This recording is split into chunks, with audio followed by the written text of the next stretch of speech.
Greetings and welcome to the Mount Rushmore Podcast. My name is Jeff, and I'm joined, as always, by my good buddies Richard. Hello. And Michael. Howdy. Who are these guys? They are the co-hosts of the Mount Rushmore Podcast, and they debate and deliberate the most ubiquitous aspects of a variety of topics. We've had 6 seasons of topics so far, and this topic is, who are these guys? And I'd like to ask, which of you guys thought up this? This guy. This Michael. guy. What were you thinking, guy? Well, I think sometimes when we are driving around, when we are experiencing other people in this crazy world of ours, we just become like befuddled by a person's particular weirdness or I don't know. And it's not necessarily a person. It is usually like a group of people or a type of people or something in this world that you can't quite put your finger on why they act the way they do. And like, you know, I'm as idiosyncratic as anybody, but like, I don't know, maybe there's something that I do that is really weird to other people, but there are some things out there that I think are weird to everybody. And also, you know, to be honest, sometimes we just need an easy topic where we're just like, zero research. Yeah, I got to get stuff off my chest. I got to get like, none of us, save you, Jeff, are like comedians, but sometimes you just have those like observations where it's like, oh my God, somebody has to relate to this thing. Mm-hmm. And I hope that, you know, this is one of those topics that like, I know Richard and I won't have like the same sort of picks. And I'm always interested on what Richard is motivated and disturbed by. What cooks your goose? What's steaming my hams, so to speak? Yeah. Well, a lot of hams, a lot of goose, a lot of whatever. There's a chicken out there somewhere, or I don't know, a rabbit. For anybody who is just encountering the Mount Rushmore podcast for the first time, maybe this episode could also serve as a little bit of a overview for the podcast. You might be wondering, who are these guys? And maybe we'll explain that a little bit. So how these guys play it is the person who chooses goes second, and the person who didn't gets to go first. So Richard, you're first. All right. So Jeff and Michael, you guys are, along with me, dog owners. Yes. So I suspect that you will empathize with this as well as any dog owners we have in the in our listening audience. People who let their dogs run around off leash outside. Oh my goodness. Mm-hmm. Who are these people? What are they doing? Sorry to interrupt. Hey Ruiz, how are you? I'm doing a recording, so I won't be able to come down. All right, sorry. That's okay. Who are these people? Yeah, I take my dog for a walk every day, and there are certain people in the neighborhood who just have their dogs in the front yard. And invariably, they're not well-trained dogs either. Mm. And then the dog comes running after my dog barking. And my dog, who is a sweet, sweet summer child, has no idea what to do. And half the time I wind up having to pick it up to keep it away from said dog. And then the owner of the yipping dog has to try and will eventually, after several seconds of this, come ambling over to pull their dog away. And then they glare at you like you're the one who's the problem. Yeah. Like, how dare you walk your dog on the sidewalk where my dog is running around in the front yard? Mm-hmm. What are we doing? What are we doing? Do you think that's that I've seen that before, where these guys, whoever these guys are, know that they're screwing up, but they figure our best defense is good offense. I'll just act like it's somebody else's problem. Yeah. I think there's an element of that, but I also think there's an element of just sort of like self-centeredness. Oh, absolutely. To it, which I think we're going to get in. That's going to be a recurring theme in most, if not all, of these of these choices. Yeah, where it's just like, this is my front yard, and I can let my dog run around if I want to. Yeah. And it's not my responsibility to not have my dog walking around elsewhere. It's just I've seen, I think controlling an animal is the most humane thing you can do for the animal. It keeps them from getting injured or, getting worse, going to traffic or something like that. But it also like shows off the disposition of the owner, like their desire to let the animal do wild shit. Yeah. Because first maybe they are a little bit hemmed in and they want to kind of express their need to be a crazy person through their dog. But I was going into a PetSmart or Petco or something to give my dog a bag to groomed, and two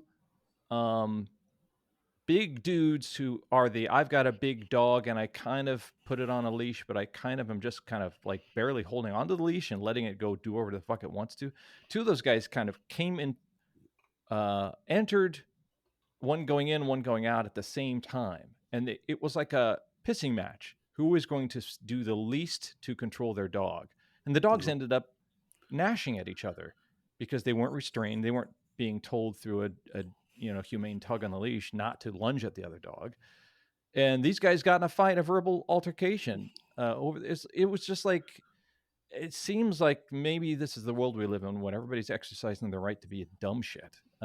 Right. Now, Jeff, you're now in Florida. Were they dogs or alligators? Because I know what it's like down there. This was in Van Nuys, so they could have been. I got to say, chupacabra.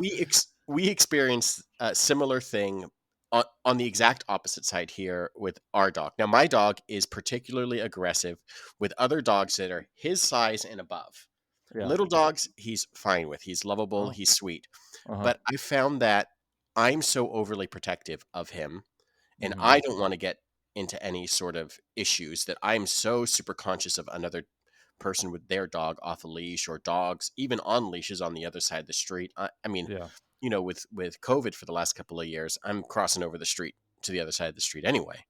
But with our dog Champagne, I'm just like, my head's on a swivel at all times. I am like, I'm scouting for snipers. I am like looking to see if there's like a dog out there that could be coming out of, like, I know which houses in my neighborhood where I walk have dogs. So I'm like, all right, is it time for them to bring their dog out too? Is Larry going to come out with Archie? I don't know. I got to make sure. But I think that you guys spoke to like a narcissism. I think a lot of times it's that people think that their dog is super friendly, which it may be. And that's okay for their dog to do whatever. Oh, he's fine. He's such a lovable dog. He's really good. My dog, however, is not going to be friends with your dog, no matter how friendly he is. He's a jerk to other dogs. Like, and my dog's like a 50-pound. Yeah, your dog's a bruiser. He's a bruiser, and he is going to dig his teeth into your dog's face. So don't assume everyone's dogs are friendly because your dog are friendly. And I think that's, but my dog is so friendly. Yes, my dog's going to get yours in the throat. Sorry. Yeah. I would say, like, if we think, and maybe this is in another category, but if we think people are dismissive or kind of putting up blinders to the rotten behavior of their children in public, they certainly do it with animals as well. So, yeah, but most kids won't actually try and bite you. Most. Well, let me tell you about feelings. Some. Let me tell you about something else that happened in Van Nuys. No, I totally hear you on that. Yeah, that's another thing too. It's like, it's almost like, well, depending on the size of the dog, it could do significant harm. It's just kind of like in a movie from the 50s about, wild beatniks on the street. There always seemed like there was one hothead who had a gun and he was tossing it from hand to hand. It almost seems like waiting for an accident to just happen. And much like with dogs, it's usually the smallest one that is the most trouble. The smallest one. We love I've seen enough Bugs Bunny cartoons to know that's the truth. Yeah, there's the big bulldog, and then there's the little one that actually gets into the fights. So yeah. Totally true. Okay, so that's a fun opening salvo. So what's your situation, Michael? What's your deal, man? What's your major malfunction? Who are these people that buy old police cars and don't change it from looking like an old police car? Oh, well, every serial killer profile puts them in a profile. They put the goddamn cover over the lights, but have made no additional effort. And when you're driving down the street or the highway or whatever, and you can see like the outline of this outdated police car, you're not sure if it's an actual cop or not that I've done anything wrong, but as we all know, you know, So it's a Crown ACAB. Vic. It's a Crown Vic to begin with. And it's usually got they could have taken that mirror, or sorry, that light, that left-handed and handheld pointer light out, but they didn't. They got it at a change police the auction. colors. Yeah. They got the bumper. The bumper has that like cattle bar thing in the front, whatever you call it. Yeah. The cow cat, the cow human catcher, cow catcher, the human cow catcher. Yeah. And it still has the same like black and white paint job, and you're just like ingrained in you. The memory is built into you to be like afraid of this goddamn car. Yeah. And maybe that's just the type of person that they're like, I'm doing it because I have this like kind of subconscious power over people, but goddamn, it drives me crazy. And, you know, also, I think you just mentioned, Jeff, like maybe they bought it at a police auction at a discount. So maybe their first thing isn't to be, I'm going to spend money to change this thing. Yeah. But that's got to be like at some point down the road. Isn't that part of your plan? Yeah. Yeah. Well, that same auction sold plenty of Chevy Malibus, but they bought the Crown Vic. And I always think of like, if Kyle Rittenhouse was a car, that's the car right there, because it's like authority issues. The Kyle Rittenhouse Transformer, one of the worst Transformers you could possibly buy. Do not get this for your kid.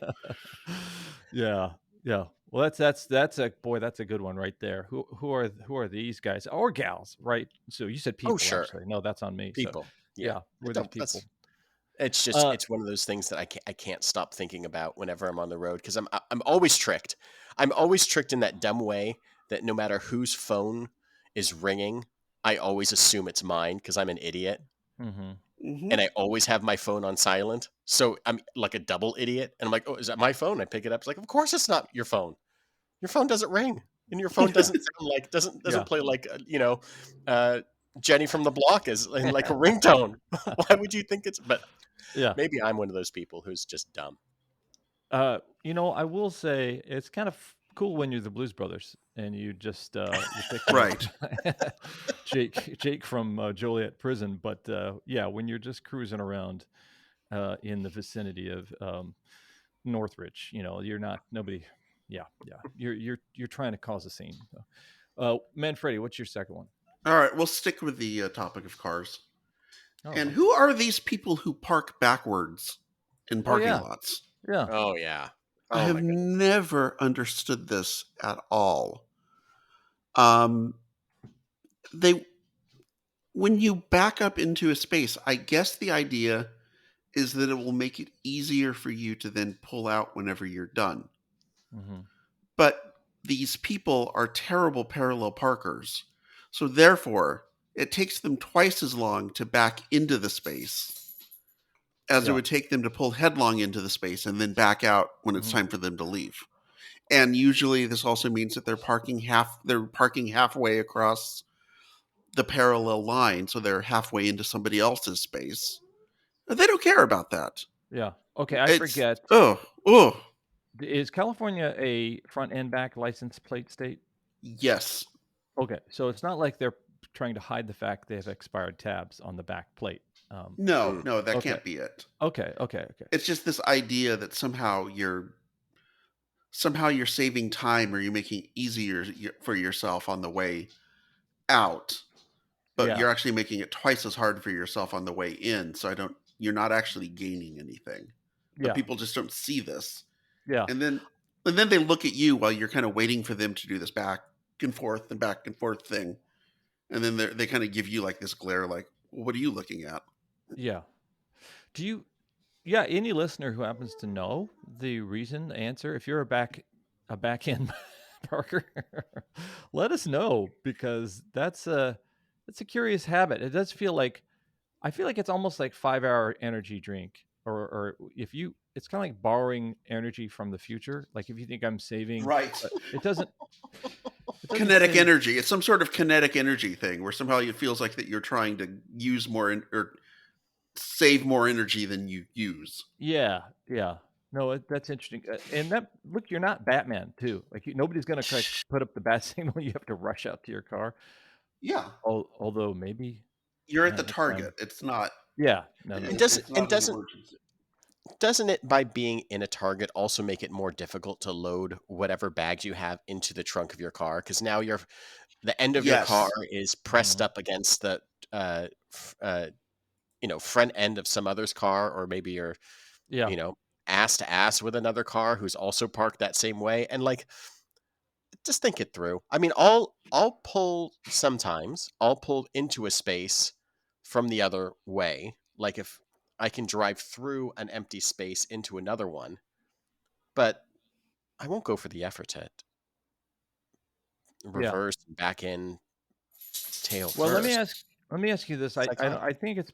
I guess I was trying to think of any other parking pet peeves I had, and mine was somehow I've dubbed myself the person who knows whether somebody's truly disabled or not. I'm wrong. Oh. I know I'm wrong, Oh. but all I know is everybody in Glendale had a disabled parking tag on their car, so something's going on there. And when I see somebody pop into that spot and then spring out like an acrobat of the vehicle and Actually do a somersault through the opened window.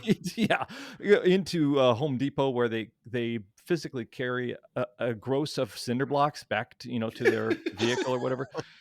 That's when I start to think maybe you don't need that tag. But that is a pet peeve of mine. But of course, I don't know what's going on with these people. I shouldn't be judging. Winfield, what's your second one? Who are the people that have designed the mobile game algorithm that assumes constantly that I want to play this game where I'm like doing math and like destroying zombies, or Oh yeah. or that I want to shoot a ball through a maze of bricks to save someone from drowning. Yeah. Why do these games pop up? Who are the people that think I want to play these games for which I play no games? And just the algorithm people that are out there being like, well, we're just going to keep putting in front of you because at some point you're going to click on this thing. Yeah. I don't know how many Twitter accounts I have blocked or whatever. I think it's north of 20,000 at this point because I block everybody. I just like looking at a blank screen. No, it's like any sort of promoted tweet. Yeah, any sort of like promoted tweet. I'm just like block. I don't need to see anything that anyone is ever trying to promote to me. At no point have you ever said, "Oh yeah." Yeah, I think there's one pair of sweatpants has worked on me in like Instagram. It's like, oh, those are nice sweatpants. I'm not going to buy it, but like, at least they're nice sweatpants. Yeah, nice. I think I've seen you in those. Those are pretty good. So I want to thank the people who put that algorithm out there. So what is the one thing about these peeves and that we have with groups is we feel targeted by them, or we feel like they're ignorant. I think somebody said like stupidity is like death. It doesn't harm the person. It harms everybody else other than the person who's been victimized, who has stupidity. So do you think all of these things we've been discussing, like other people actually know in some way that they're inflicting this on other people? Because I know the algorithm doesn't know that it's pissing off Michael Winfield. Well, I mean, let's put it this way. Look at this content we've generated for them right now. We here on this podcast have advertised on Facebook before. Yeah. We've been part of the problem. Okay. It would be hypocritical for me to sit there and say, "Oh yeah, fuck these people," when we've been collectively these people. Yeah. Good point. Do you think... Okay, counterpoint. Who are these people that keep getting stuck within these cinder block video game houses that need to be rescued by a ball bouncing around and freeing them from water and fire? That's a better question. Yeah, that's a good point. Okay. have seen every once in a while. So, Michael, you're talking about kind of a recommendation, an algorithm that is essentially kind of a recommendation engine for entertainment. And Yeah. who are these people? Is on Facebook, somebody will say, I need a good show to watch. Any suggestions? Like, who the fuck needs suggestions? I got 1 billion suggestions coming at me from every streamer and platform and every person. Who are these people who live in this vacuum where They they're don't like, know what to choose. yeah, Breaking Bad, is that good? Like, who are you? Every day I gotta dodge people saying, "Oh, have you seen the 5 Little Things? Have you seen Pretty Little Liars? Well, you should binge it." Like, no, I don't. I'm not gonna. I don't need your shows. Like, that's what I'm amazed at. But there's people out there actively saying, "Looking for a show to watch? Go." That's my big pet peeve too. Like, mechanics in the Phoenix area? Go. Facebook algorithm or Hive Mind. Sorry. Okay, sorry. I don't trust my friends' opinions. Certainly. Oh, hell no. People watch anything. It's also, do you trust a binger too? Because it's like trusting an addict. Like cough syrup's really good if you cook it up. Like, you're an addict. You're a TV addict. Oh, sorry, dude. So sorry. Sorry. Okay. No, that's great. So it's our halftime, and we're going to ask you to go back. Trust us when we say that there's gold in them archives of. Trust us. Don't trust your friends, but trust us. Who are these people of the Mount Rushmore podcast who keep suggesting that we go do all these things? Yeah, no. Well, here's the thing: is like in our archives, there is something for everyone. Maybe you like a particular thing. Hunt for a keyword, and Jeff, you've done a good job of like setting up like a keyword search sort of thing. Boy, we have done so many of these that there is enough for everybody. You know what you like. Go find what you like within us. Yeah. Right? Is that yes, kind of absolutely. Absolutely. There's so much there, and if you really want to be, also, I know this topic is kind of us about being peeved by stuff. If you want, I think there's a lot of stuff where it's like, I don't know, us airing our peeves at such and such. So if you like this topic, if you like to hear white men complaining, this America is the best time you've ever lived in, and this podcast is the thing for you. So, okay, all right. Okay, Richard, what is your third? All right. Don't say frontwards parkers. Yeah, who are these people who park with their cars upside down? The great Gonzo in the Muppet movie. Exactly. My last two are kind of two peas in a pod. I'll go with one of the two. And I may have actually talked about this on a previous show. I don't know. People who get confused ordering fast food. Okay, for sure. It's people who go into, now I order a lot of fast food because I'm fat. So I tend to know what I want to get. Richard, when I go. You're a hunk. Oh, thank you, Jeff. Okay. But you're an but you're saying you're skilled at ordering. I'm saying that I've been to McDonald's before. Yeah. Apparently, 90% of the you still have a Big Mac there. Oh. Yeah, 90% of the population has never been to a McDonald's or a Carl's Jr. or a Burger King or whatever. Yeah. And when they get to the front of the line, have to ask questions about the menu. Yeah. Like they're at Chez Nouveau or something like that. wanting to ask questions about the foie gras. Yeah, like I know McDonald's has introduced a few new items, but 85% is the same stuff that's been there since the Carter administration. Yeah, you go to Taco Bell, it's the same 7 menu ingredients, just mixed around in different ways. Yeah. And it really gets to me when there's a long line, and you wait, and you wait, and you wait, and the person in front of you is on their phone or doing whatever they're doing. And then they get ready to order. Hey, can I take your order? And then they look up at the menu that's behind the cashier. Yeah. You go, okay, what do I want? Yeah. You've been in line for 2 minutes. You had plenty of time to figure this out. Yeah. Even if you're one of the 0.001% who have never been to McDonald's in your life, you had time to look up at the menu and get at least some sense of what you want. Yeah, absolutely. My 5-year-old son could go to McDonald's and order exactly what he wants. And all he'd need to do is put his money on the thing and get change. He knows. He knows. You should Yeah. know. Yeah. What I also love to see is when the person is the way they got that arms folded, like, what do I want?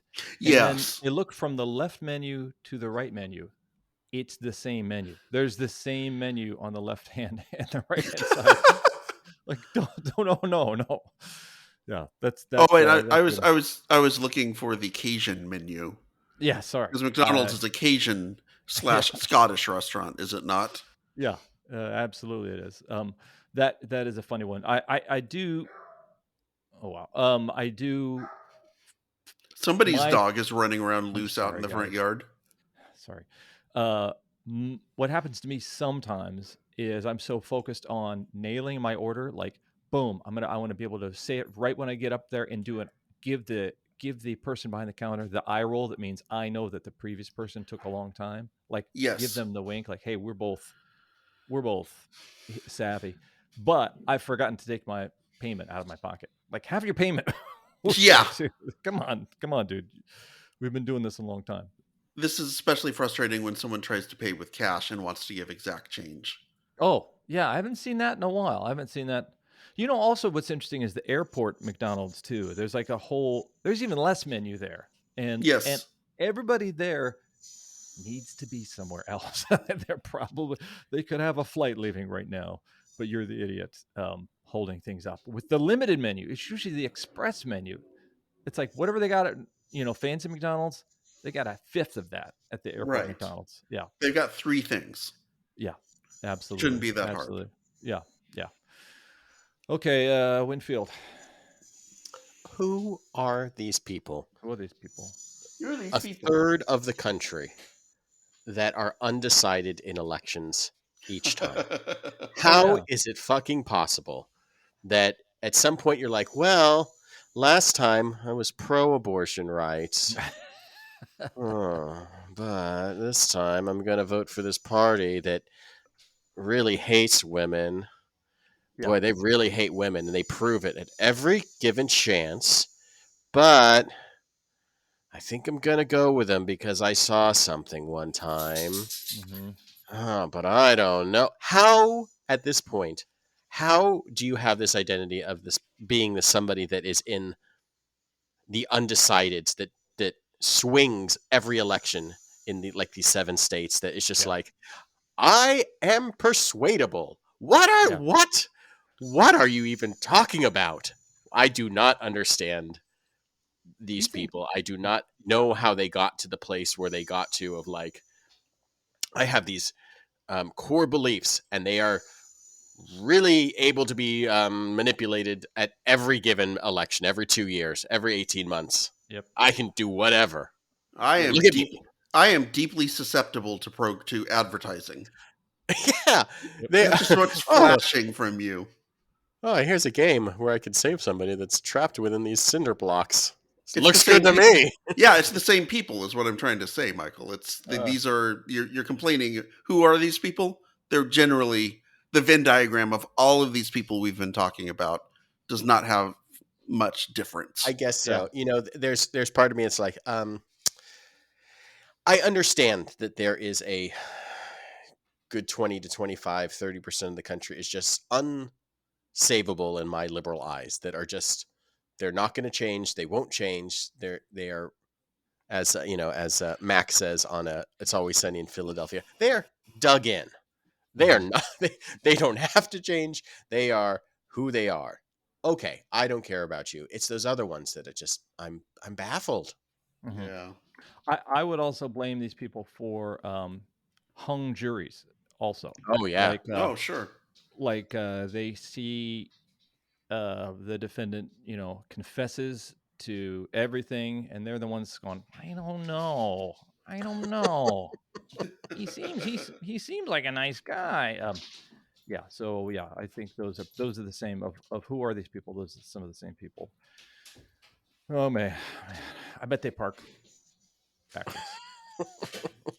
Okay. Do you think they're also like the toothpaste companies are saying, do you use Trident? Do you use do you use our toothpaste? And no, I'm the fifth guy. I'm the fifth guy.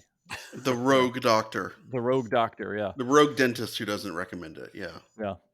He's the guy that just like, I got these tiny Brillo pads. This is what I use. That I swear by.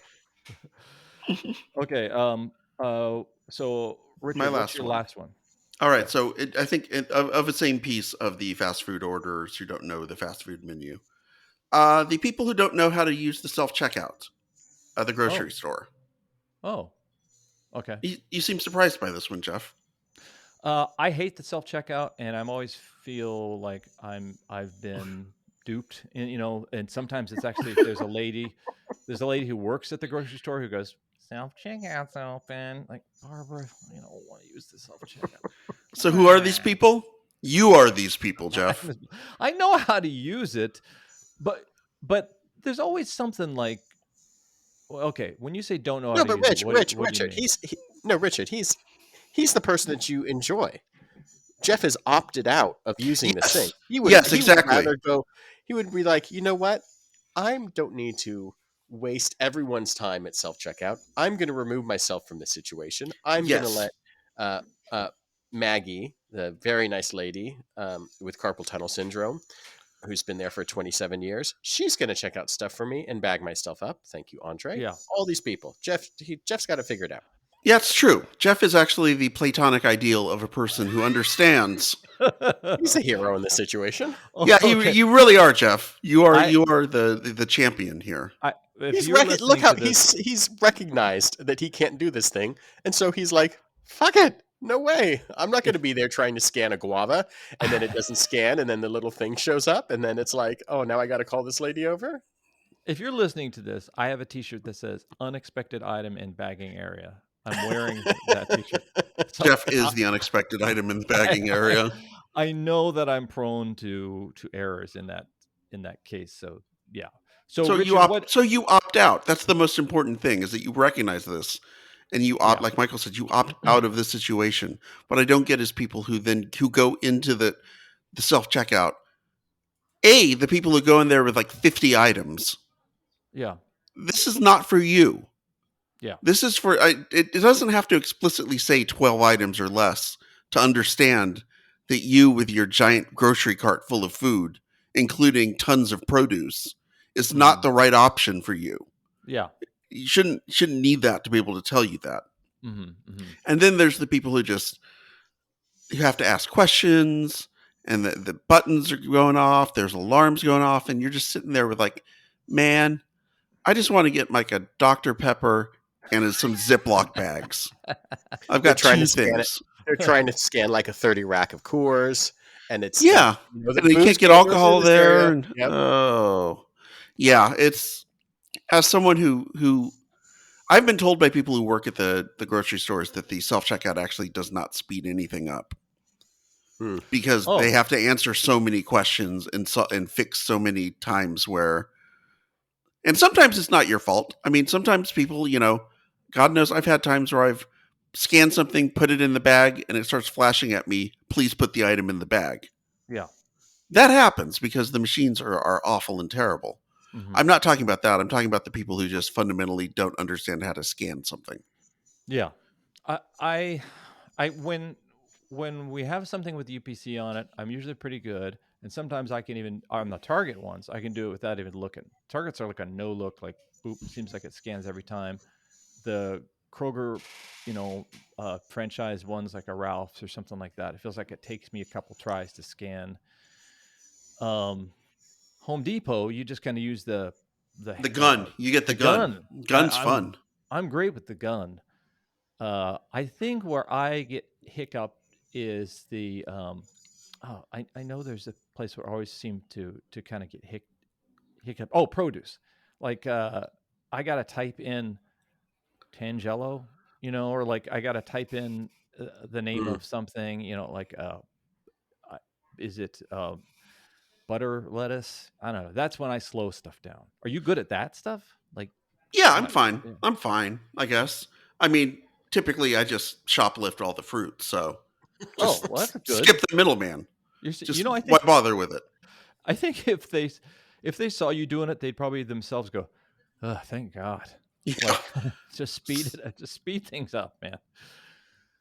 Okay.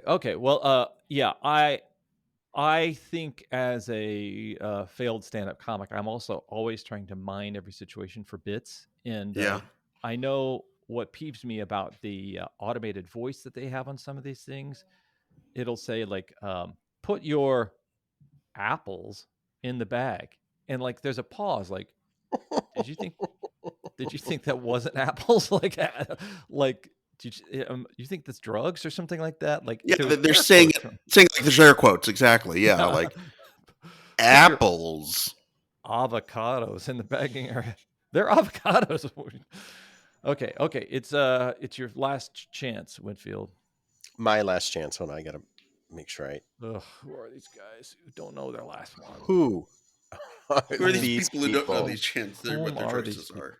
Whom are these people? Whom's Who is arst? who Who are? arst? Who are these people whose identity is built around following every sport? Now, we're Oh. not an anti-sports podcast, but boy, how is it possible to follow every sport and be interested in every sport and have an opinion on every sport? Like, Hmm. I get it. I love baseball. I love the Dodgers. I am interested in my sport. Also, I like football a little bit. I do not like college football. I'm not really into basketball or hockey or golf or Mhm. MMA. How are there so many people whose entire identity is built around following and knowing what's happening? You have an opinion on horse racing? That is wild. How? Who cares? It's horses running in a circle. Hmm. You care that much to follow all this?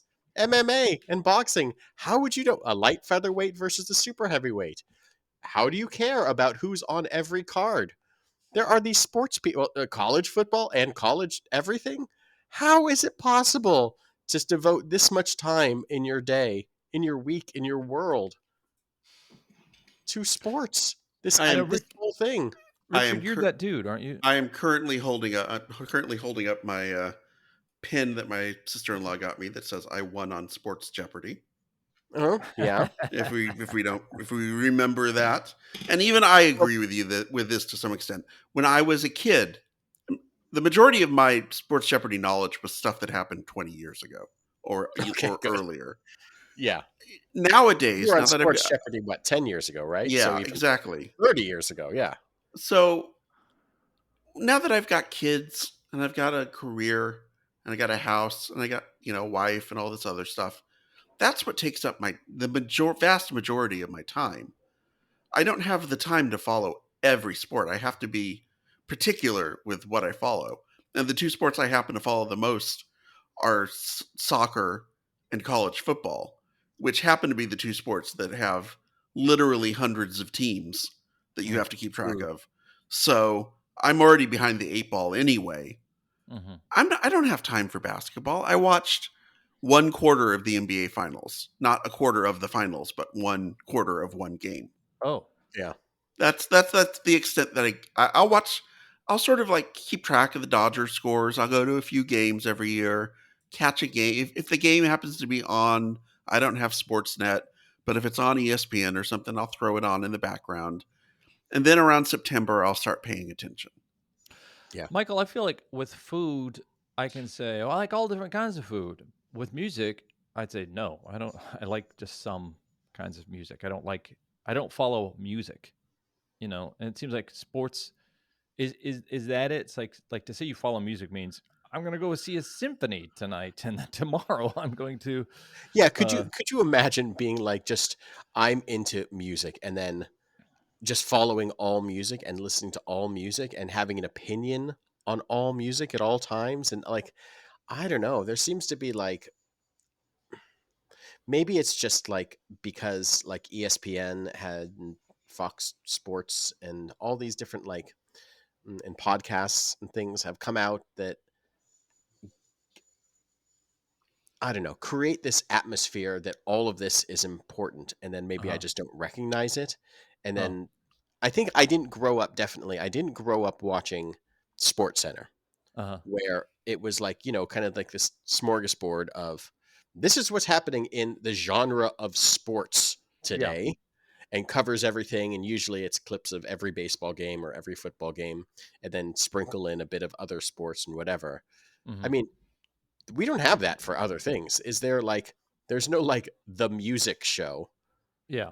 Where it just covers this is what's happening and everything that happened in music today. Or I don't know. It feels like a particularly excessively masculine identity thing that I just don't relate to, and maybe that's part of it. But I don't know. There's just something out there that I don't understand these people. I don't, like Richard said, it's the family aspect. How do you devote any time to being involved with your family when everything, because sports are happening across the world at all given times, and are you really interested in what's happening with how many overs or sixes someone has gotten in some sort of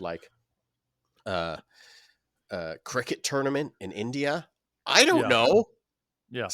I think there are people out there that are really into all of that, and I'm baffled. Do you feel like it's authentic, or it's just said that, or do you think that person is like I know Richard was at one point a sports writer and maybe still doing it, but they had a vested interest in covering it. I figure Bob Costas in his heyday, somebody could have woke him up in his sleep and he probably could have called a a highlight game or something like that. I feel like he was such a polyglot when it came to that. Is there a reason why somebody would have to be? I don't know. I think maybe with sports, and maybe I'm really generalizing, you don't have to be super nuanced in it. You can follow scores and see who won, and you can rank things pretty easily. You can tell what is good and what is bad, or who is good and who is bad by literally looking at the standings of things, or a batting average, or a certain sort of stats. Maybe there is an ability to not have to have nuance with everything, when everything can really be just kind of numbers that you're looking at. I don't know, but who knows? All right, dudes, this was a fun one. I'm going to, at this point, just ask the audience. I'm going to put this to the audience. Who are these people who listen to the Mount Rushmore podcast? Yeah, that's a very good question. Oh my goodness. And how can we thank you? Because we appreciate anybody who's given us a listen, and then also those who have the opportunity to give a ranking or a rating or a comment or anything like that. We would generally like to know who you are, so we could thank you and maybe even send more episodes your way that you like. So, but then I will say, who are these guys, Michael and Richard, who are so smart and clever and pick funny topics every week? It makes it so hard to judge, and also so fun to squash your hopes and dreams. So let's go, since we're all dogs off leash, and since it cuts me to the quick, people who can't use the automated checkout. Yeah. I just close to the a little too close to home for you. Close to home. But this is our future. We're gonna go into the ER, and they'll say, "All right, you do surgery on yourself now." Everything is self-serve. And because it's kind of something I have dalliances with too. Why don't we go mobile game algorithm, and let's go with the cop car that still looks like a cop car when it should look like a people car. Is that it? No, I always do that. Okay. Bonus McDonald's. All right. I'm hungry. I'm so hungry. Okay. This has been the Mount Rushmore of Who Are These People? I'm always Jeff. I'm Richard. I'm Michael. He's still Michael. Yay. Yay. Yeah.